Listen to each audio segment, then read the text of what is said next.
Hi, I'm Milla and welcome back to another video on the channel. Now Nintendo's finally released the Nintendo Switch 2 out to the world, I figured now's the time to properly list my top 30, yes 30 Nintendo Switch games across all genres as of mid-2025.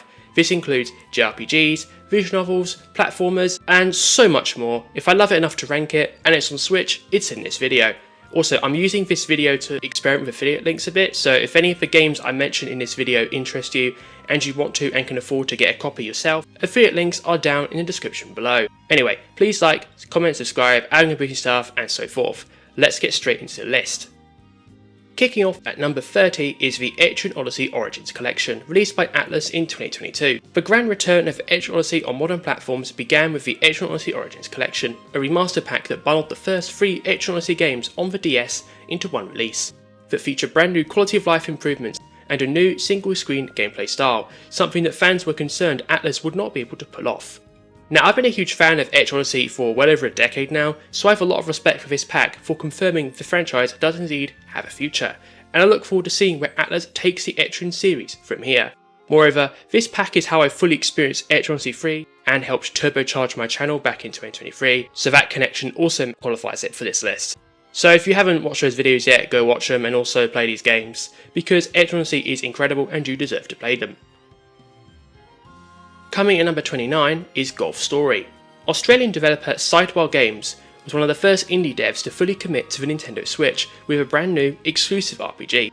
Golf Story has a Mario Golf style RPG story mode with a wholesome father-son dynamic.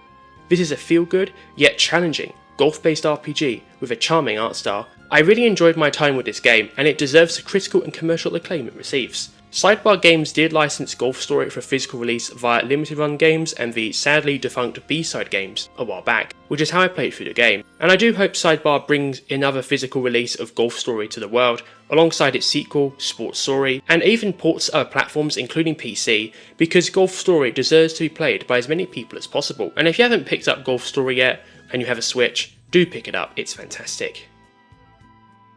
Coming in number 28 is Virche Evermore Era Salvation, the first visual novel on this list. There are so many Ultimate visual novels available on Switch, it's hard to keep track of them, but there are a few titles that rise above the rest, but not just for me, but the fanbase in general, especially in recent years as Ultimate have started putting out at least 1 or 2 consistently amazing hits each year, including fan discs. Virche Evermore is one of those games, with core themes of despair and darkness woven throughout its 30-hour story, where you literally play as a woman known as Death. Virche Evermore's dark story is hard to read and at times quite triggering, yet it's deeply satisfying, because you cling to the hope that all these characters will somehow get the happiness they deserve, and there are indeed endings where this does happen. This is a plot-heavy otome game, so rest assured if dating handsome men isn't your thing, maybe Despair and Utsuge very much is. It certainly was for me.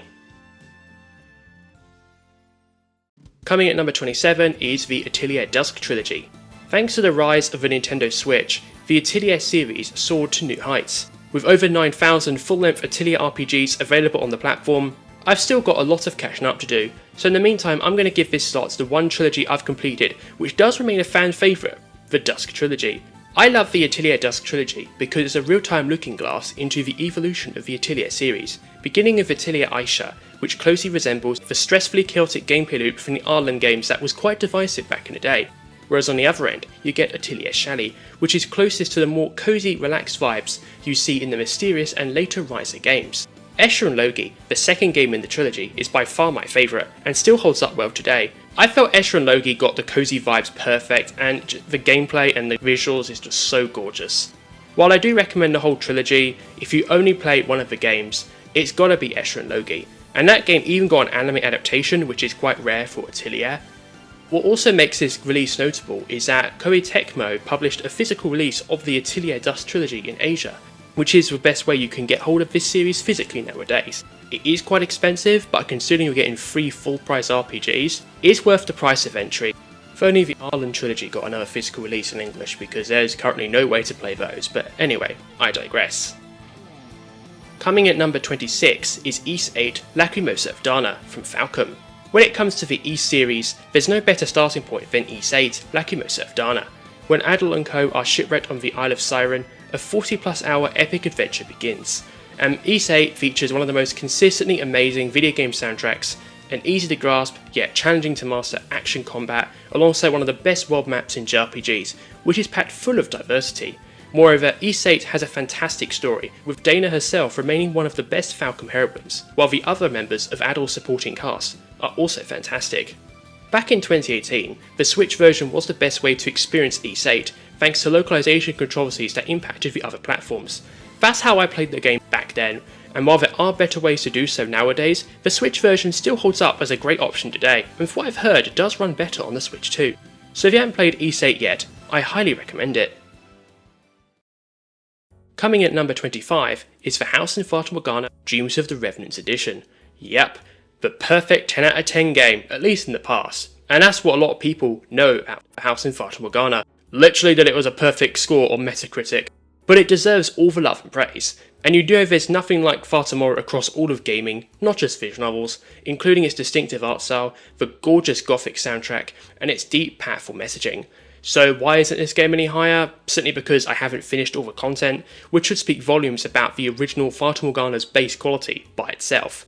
The House and Fata Morgana Dreams of the Revenants edition is a must-read, especially if you're into visual novels. Sadly, Limited Run Games does hold the English physical release of this game hostage, even though, thanks to recent leaks, they have been shown to allegedly reprint games, which most likely does include the House in Fata Morgana. Therefore, you have to either get this game digitally, or hope the original Japanese licenser, Dramatic Create, understands that they need to patch the Japanese version with multi-language support, so not only do they get more money, but people can stop supporting Limited Run. Yeah, it wouldn't be a Switch video without talking about them in some capacity, and they'll still be appearing later in this video, so you better be ready for that. Coming at number 24 is Genso Manege, which is one of the most moving otome games I've read to date. Genso Manege's wholesome art style with its immersive voice acting hides a deeply tragic yet memorable story. Emma's journey to free the Rev and its crew continues to stick with me long after I finished reading this otome game to its conclusion. The romanceable guys are all great, the character arcs are really well written, and I greatly appreciate the world building and lore of medieval fantasy France. Mages, known for the science adventure games, developed this visual novel from the ground up, and I appreciated seeing them apply their signature style to the otome game subgenre, something I think a lot of visual novel fans will overlook. And if you're interested in sad yet beautiful fantasy visual novels, Genso Manege is a great pick. Coming in at number 23 is Fantasian Neo Dimension. According to the 9 people who played Fantasian upon its initial release on the Apple Arcade in 2021, Fantasian is a fantastic game. Fortunately, Hironobu Sakaguchi's Mistwalker studio teamed up with Square Enix to port this game to consoles, where people would actually play it, including, of course, the Nintendo Switch. I loved my time with Fantasian Neo Dimension. Its unique diorama and interesting battle system engrossed me in its world. Leo's quest to restore his memories and save the world from the mysterious Macteria is well told and features some fantastic characters. Further enhancements added to Neo Dimension, such as full voice acting and difficulty settings, make this game much easier to get into. Even with these new additions, Fantasian Neo Dimension remains one of the Nintendo Switch's most challenging RPGs, yet also one of its best. Coming at number 22 is Fire Emblem Engage. Fire Emblem Engage has some of the best turn-based tactical gameplay I've ever experienced in a video game. Period. It oozes refinement and accessibility and is easy among the franchise's best, which alone justifies Engage's place on the list. And no, I've not played Three Houses yet sadly, but I do intend to at some point. While Fire Emblem Engage doesn't reinvent the wheel of its story, it doesn't need to. This game is both an extended tribute to 35 years of Fire Emblem goodness due to the returning Emblem characters and more simplistic storytelling akin to Fire Emblem Awakening. However, it also looks towards the future thanks to the brand new characters and beautiful graphics. Also, the protagonist Atelier is canonically genderqueer thanks to their character design, and nobody can change my mind. Coming at number 21 is Super Mario Bros. Wonder. The 2D Mario wheel badly needed reinventing.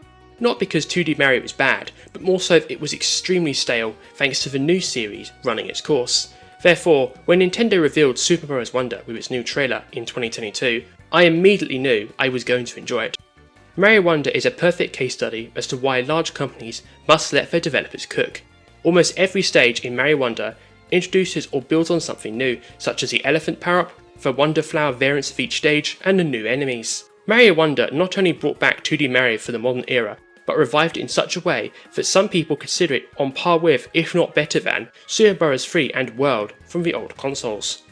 I hope this isn't the last we'll see of some of the new ideas and perhaps introduced in Mario Bros. Wonder, because I'm all for this innovation. Coming at number 20 is Everlasting Flowers. Sometimes the most memorable titles turn out to be among the shortest games you've ever played. This is Everlasting Flowers in a nutshell, the first new visual novel from Sprite since they developed Ayokana, not including fan discs of course. This visual novel tells the story of Mina, Sakashita and Ran Seino, who spend a month working as waitresses in a seaside lodge. This is a kinetic VN, therefore there's only one route, but damn, it's an incredible route. Everlasting Flowers has great characters with powerful messaging, accompanied by a beautiful presentation that's often closer to an anime than a visual novel. If you're going to make a short visual novel, Everlasting Flowers shows you how it's done. Interestingly, Sprite never officially localised the console versions of this game, meaning you can't purchase Everlasting Flowers on Western eShops or even PSN, so you'll need a Japanese Nintendo account or the means to import it physically if you want to check it out on consoles. So while it is a bit harder to get hold of Everlasting Flowers, it's well worth the reward of experiencing one of 2024's best visual novels. Coming in number 19 is Xenoblade Chronicles 2 and Torna the Golden Country. Playing Xenoblade Chronicles 2 back in 2018 was a watershed moment for me. It was my first Xenoblade game and my first Monolith Soft game I was able to truly sink my teeth into. The world of Allrest hooked me instantly with its vibrant art style, diverse landscapes and unique premise of its world being set on the backs of mysterious titans above a sea of clouds. While the story of Rex and Pyra's journey is flawed, it's also very memorable, especially in the final third of the game. Seriously, Xenoblade Chronicles 2 has one of the best climaxes I've ever experienced in a video game, greatly helped by its impactful music and great cast of characters. Moreover, the battle system, while very complex, is extremely rewarding once you get into it and work out how it works, and part of this is thanks to the Blade Gacha system, which is a great example of how gacha mechanics should be done, aka involving no real money, which is something all developers should learn from. And all this is before touching on Torna the Golden Country, which is a fantastic standalone prequel, which I definitely enjoyed. I recommend both games. And yes, while Xenoblade Chronicles 2 is certainly divisive, its peaks easily outshine its troughs, and I look forward to someday, way down the line, replaying this gem. Coming in number 18 is The Legend of Heroes Trails of Cold Steel 3 and 4. And yep, we're starting to bundle games like this together now, not just DLCs. The Nintendo Switch is how I finally caught up with the Trails series, so there is going to be lots of Trails in this video, and we're going to start with Trails of Cold Steel 3 and 4, the second half of the Cold Steel saga, aka one massive game split into two because that's peak Trails. The second half of the Cold Steel saga pulled off what few games and franchises ever will, continuing the story of Force student turned instructor Reen Schwarzer, tying up plot points introduced across 9 games. That alone is a fantastic achievement. I also really enjoyed some of the new additions to the series, such as New Class 7 and Brave Orders. I thoroughly enjoyed my time in Western Erebonia throughout the 150 plus hours I spent in these games, and these games are huge time sinks, but it wouldn't be Trails without it. And yes, Cold Steel 1 and 2 are also really good, but those are not officially available on Switch in English, so they're not on here, but I also recommend those games as well. Coming at number 17 is Norn 9 Var Commons and Last Era. Now I've talked a lot about my love for the world and characters of Norn 9, set on the mysterious airship called the Norn. In this otome game, you play as one of 3 women who can romance 3 of 9 guys each. Even now, this unique 3x3 route structure, alongside the captivating setting and interesting prologue and conclusion that tells the perspective from a 4th character named Surata, make Norn 9 memorable back during the Vita era. It's now even better on the Switch thanks to revamped localization. Moreover, the fan disc Norn 9 Last Era is now localized for the first time on Switch, ensuring we can finally experience the whole Norn 9 story. With plot holes filled and more romance on show, the Nintendo Switch is the ideal place to experience the world of Norn 9. Also, much like how the Norn crosses borders, the music for both Norn 9 games outside of the opening theme was composed by an Australian dude, which is really cool. Coming in at number 16 is Harvestella, aka the modern day definition of a flawed masterpiece, and for good reason. Square Enix marketed this game as a relaxing farming sim with action RPG gameplay, but in reality, Harvestella is an action RPG with a farming sim attached as just one of its mechanics. Harvestella is a game where the story will stick with you long after you finished it, thanks to its powerful messaging and great characters with lots of moving subplots. This doesn't just apply to the main story, the side quests are so good you'll want to spend dozens of hours completing them all just to learn about the various backstories of all the supporting cast.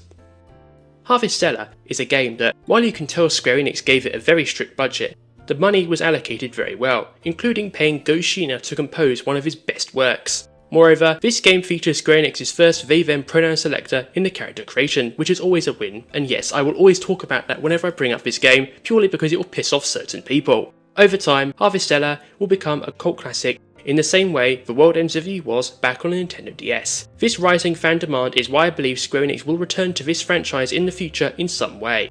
Many JRPG fans on YouTube absolutely love Harvestella, myself included, and when you play it, you'll fall in love with it too.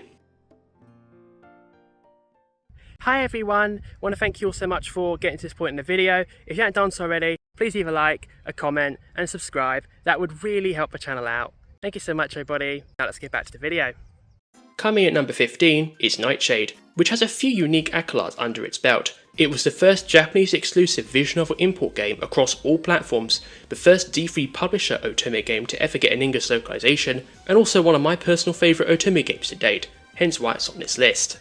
This historical fantasy otome game puts you in the role of Enju, who has to run away from a shinobu clan after a mysterious incident on her first mission, causing it to tragically go wrong. Yes, this game is sad, it's tragic, it's memorable, it's full of action battle segments that will hook you right from the start, it's full of great dudes, great characters, and lots of great romance. I enjoyed my time with this otome game so much, and I'd love to own a physical copy of it down the road. Coming at number 14 is The Legend of Nayuta Boundless Trails, which I talk about a lot because I do love this game so much, in part because it perfectly embodies PSP era Nihon Falcon. In this game, you play as Nayuta, who travels beyond the horizon to the world of Lost Heaven. What makes The Legend of Nayuta stand out is its accessible and joyful action RPG combat, deeply non-linear stage design, where each season changes the layout and mechanics, yet remains extremely tight, and is a much shorter game than many would expect from Falcon. Moreover, the soundtrack is among Nihon Falcon's best ever works, easily a top 3 soundtrack. Also, you can clearly tell this game is thematically part of the Trails series, but is also fully standalone, so you can play this game without playing any other Trails game and just have a fantastic time. The Nintendo Switch version is a great way to experience this cult classic RPG, and also was Falcom's first in-house Nintendo Switch port, after previously relying on third parties like NS America and Clouded Leopard to port their games. Quite fitting for a Nintendo Switch list. Coming at number 13 is Super Mario 3D World plus Bowser's Fury. Now the Wii U has one of the best gaming libraries of titles that nobody played on the original hardware, and I say this as someone who actually owned a Wii U. With the Nintendo Switch, Nintendo ported over the cream of the crop, sometimes expanded the games too. This was very much the case for 3D World and Bowser's Fury. Super Mario 3D World not only runs better on the Switch, but all the extra gameplay improvements make 3D World's Switch version the way to play this game.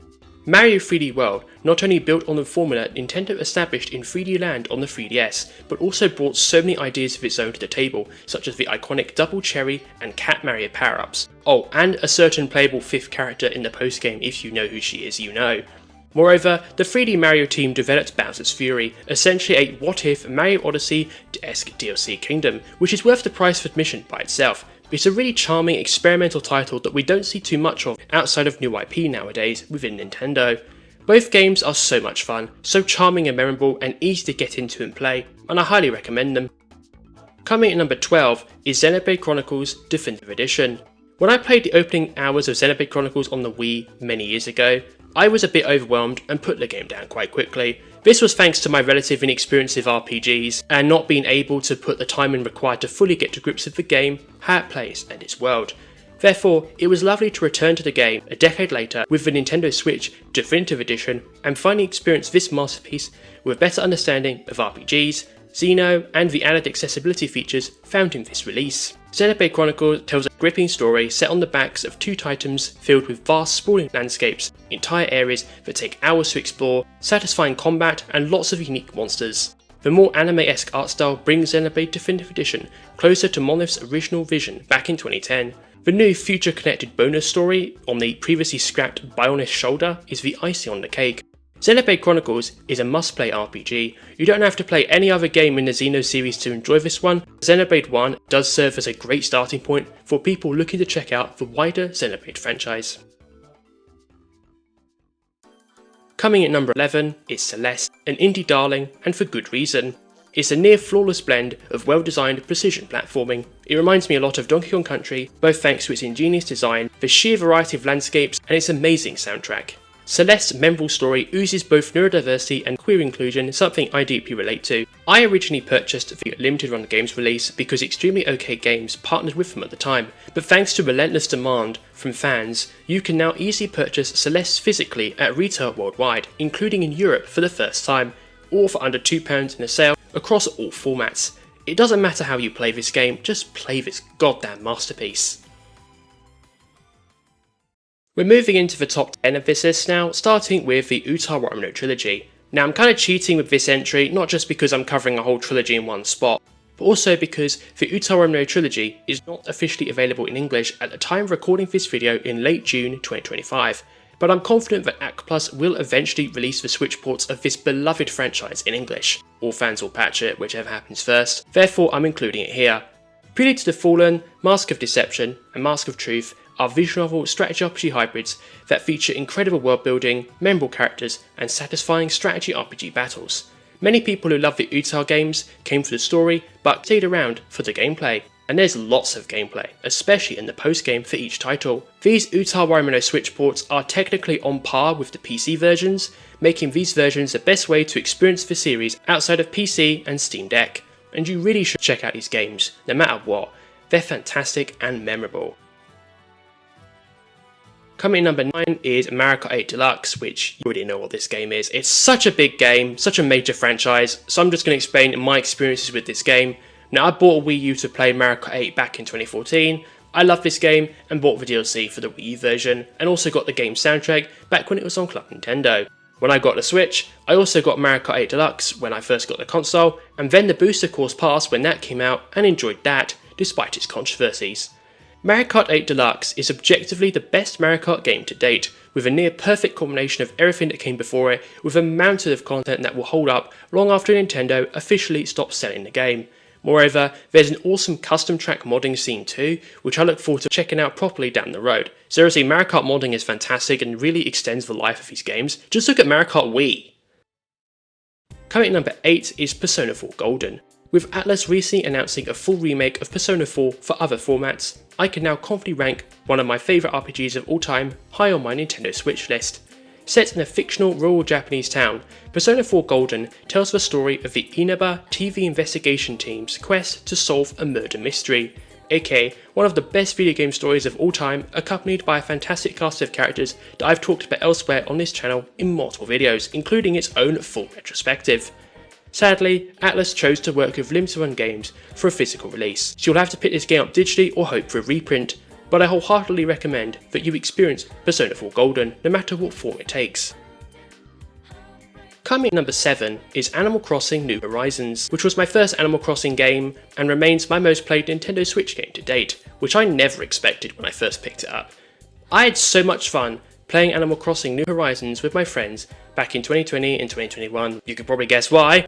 Building my island paradise, my own home, and visiting other islands, whether it's random islands in the sea to collect materials, or via friends' streams and seeing what incredible works they've created. Playing this game was amazing back then, and I love it so much, and although I've moved on from New Horizons for multiple reasons, I still look back on the game fondly, and maybe one day I'll play through more games in the Animal Crossing franchise. I also did an island tour video on my channel which I'll link to in the description below. Coming at number 6 is Dragon Quest XI-S, Echoes of an Elusive Age Definitive Edition, which was one of 3 games that sold me on the Nintendo Switch during the 2017 reveal. The wait for Dragon Quest XI was long because Square Enix had to rebuild the game from the ground up in a different engine of Unreal Engine compared to the PS4 original. The Tale of the Luminary is a joy to experience from start to finish, with one of the best world maps in the Dragon Quest series, satisfying turn-based combat with a dynamic camera and a fantastic cast of characters.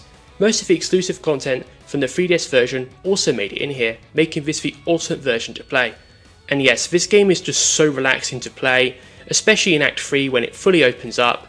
and you have to go around essentially doing Act 2 again, but from memory. It's just so much fun. I am a huge Dragon Quest fan, and I'm so glad this game brought the Dragon Quest franchise to a bigger audience than ever before. If you haven't played Dragon Quest XI yet, I urge you to check it out. It will make you a fan of the series. Coming in number 5 is The Legend of Heroes Chosen to Reverie. This is both my second favourite Trails game and one of my favourite crossover games of all time. This ambitious RPG set out to conclude the first half of the Trails series, while also pivoting to the franchise's future, and it excelled in both these regards. Reverie ranks among the most unique Trails games too, with its triple protagonist system and a much more linear storytelling approach. Instead of tons of missable side quests that in reality are compulsory, most of Reverie's side content has been moved to the Reverie Corridor dungeon. Reverie Corridor is where the bulk of my playtime went, with a mountain of content including the various daydream stories right the way through to its addictive dungeon crawling, many of which included additional floors added into the Japanese version via a patch when the game originally released there in 2020. Reverie has the most refined iteration of the Trails battle system prior to Daybreak shaking the formula up completely. I spent so much time in the post-game that Trails into Reverie is my most played Trails game on the Switch, even more so than COD Steel 4. The barrier to entry for Trails into Reverie is admittedly really high, because you do need to play every Trails game up to Reverie to fully experience and enjoy the story, but it is well worth the reward. I love this game. Coming at number 4 is Cupid Parasite and its fan disc, Sweet and Spicy Darling. Cupid Parasite is a game I've talked about on this channel a bunch of times, so I'm going to be brief here. This is a romantic comedy otome game with a hilarious premise. You play as Cupid, the god of love who goes down to planet Earth to work in a matchmaking corporation to prove to her father Zeus that humans don't need gods to find love, and she gets tasked with finding waifus for the undateable Parasite 5. This game is one of the funniest games I've ever played, which has a ton of heart. Cupid Parasite is one of the funniest games I've ever played, and it has a ton of heart. It features fantastic husbandos that their net can romance, the best non-romanceable gal pal in an otome, although I really wish you could romance her, a unique and distinctive art style and soundtrack, and just sheer absurdity at times. There's a reason Cupid Parasite is so popular in the otome community, and why I still talk about it so much. The fan disc Sweet and Spicy Darling is the icing on a very satisfying cake.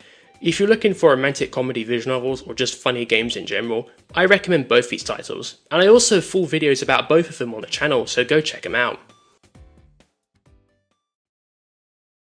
Alright, we've now made it to the top 3, so we're going to start with Legend of Heroes, Trails from Zero and Trails to Azure in rounding out number 3. The crossbow duology of the Legend of Heroes series remains a fan favourite, and for good reason. Trails from Zero focuses on a small core cast of characters in Crossbell, one of the series' most interesting settings, partly due to its politics, but also because of how its sides builds a sense of intimacy few RPGs can match. It's fantastic, and greatly helps immerse people within this world. And that's before getting into the individual character arcs of a special support section. Then you get the Trails to Azure, which is what many consider to be the best game across the entire Trails series, myself included. Trails to Azure takes what makes Zero so amazing, but ups the stakes significantly with perfectly paced, dramatic storytelling alongside some of the most emotional moments, plot twists and character reveals across the entire series, and alongside the best final boss theme of all time. The Nintendo Switch versions of the Crossbell arc remain the best way to experience these games officially in English outside of PC. I love these games to bits and continue to look back on them fondly. I definitely recommend checking out these games. Coming in number 2 is Super Mario Odyssey, which I consider to be pure platforming fun. If you own a Switch, you probably already know what this game is. This game is so vibrant and colourful, with a massive open world to explore. Using Cappy to possess items and alter your environment is such a creative, well thought out and expanded mechanic that perfectly vibes within the Mario universe. I consider Mario Odyssey the best 3D Mario game since Super Mario Galaxy back on the Nintendo Wii, the best Mario game on the Switch, and will likely remain a top 3 Mario game for me until the end of time. It's just that good. If you love platformers, Mario Odyssey is a must play. Coming at number 1, yep, we're finally at the top of the list now, is Xenoblade Chronicles 3 and Future Redeemed. Now when I asked myself what my favourite game on the Switch is, Xenoblade Chronicles 3 came to mind almost instantly. Not only is it the best game in the Xenoblade series, but it's also one of, if not the best game, Monosoft has ever made. The world of Ionios has a sombre backstory, yet it's fascinating to explore. There are so many secrets, side quests and entirely optional regions that it's possible to spend dozens of hours completing side content instead of the main story. The antagonists, Nura and Mio, alongside the rest of the cast, are all fantastic. Monolith's decision to introduce all 6 core characters early on gives them all the time to shine and grow as they bond with each other and they find out the truth about the world. This is before getting on to Future Redeemed, which directly connects all previous Xenoblade games, which is a fantastic achievement given the history of the franchise. And speaking of the franchise, if you've completed Future Redeemed, you'll know exactly why I'm so excited to see where Monolith take the Xeno series from here. This game is a masterpiece and I highly recommend it. Anyway, that's going to do it for today's absolutely massive list. Thank you so much for getting to the end of this really long video. If you enjoyed it, please leave a like, a comment and subscribe. Also, consider becoming a channel member if you want to and can afford to do so, and also check the affiliate links down below if you're interested in picking up some of these games for yourself. Thank you so much everybody, have a lovely day. Bye bye.